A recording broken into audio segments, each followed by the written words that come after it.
അങ്ങനെ കാത്തിരിപ്പിനോടിൽ ഇപ്പോഴിതാ ഗോട്ട് എന്ന തമിഴ് ചിത്രത്തിൻ്റെ first day pre sale collection റിപ്പോർട്ടൊക്കെ പുറത്തു വന്നുകൊണ്ടിരിക്കുകയാണ്.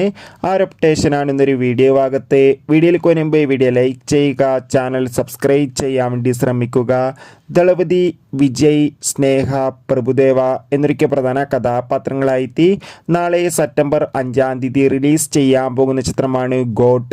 എല്ലാ സിനിമാ പ്രേമികളും ഒരേപോലെയാണ് ഗോട്ട് എന്ന ചിത്രത്തിൻ്റെ ഓരോ അപ്ഡേഷനും അറിയാൻ വേണ്ടി കാത്തിരിക്കുന്നത്. ഇപ്പോൾ ചിത്രത്തിൻ്റെ first day pre sale collection റിപ്പോർട്ടും പുറത്തുവന്നിരിക്കുകയാണ്. ചിത്രത്തിൻ്റെ അഡ്വാൻസ് ബുക്കിങ്ങിലൂടെ കേരളത്തിൽ നിന്ന് ഇപ്പോൾ 3 കോടി രൂപ കളക്ഷൻ നേടിയെടുക്കാൻ വേണ്ടി സാധിച്ചിട്ടുണ്ട്. അതുകൊണ്ട് തന്നെ കേരളത്തിൽ നിന്ന് ആദ്യ ദിവസം ഒരു റെക്കോർഡ് കളക്ഷൻ തന്നെ ഗോട്ട് എന്ന ചിത്രം സ്വന്തമാക്കുമെന്ന് നമുക്ക് ഉറപ്പിച്ച് പറയാം. എന്തായാലും കാത്തിരിക്കാം ചിത്രത്തിൻ്റെ കൂടുതൽ അപ്ഡേഷൻ അറിയാൻ വേണ്ടി. എത്ര പേരാണ് ഗോട്ട് എന്ന ചിത്രത്തിൻ്റെ റിലീസിനായി കാത്തിരിക്കുന്നത്? തീർച്ചയായും കമൻറ്റ് ബോക്സിൽ രേഖപ്പെടുത്തുക. ഈ വരുന്ന സെപ്റ്റംബർ മാസം ധാരാളം ചിത്രങ്ങൾ OTT റിലീസ് ചെയ്യുന്നു. ചാനൽ പരിശോധിച്ചാൽ കാണാം.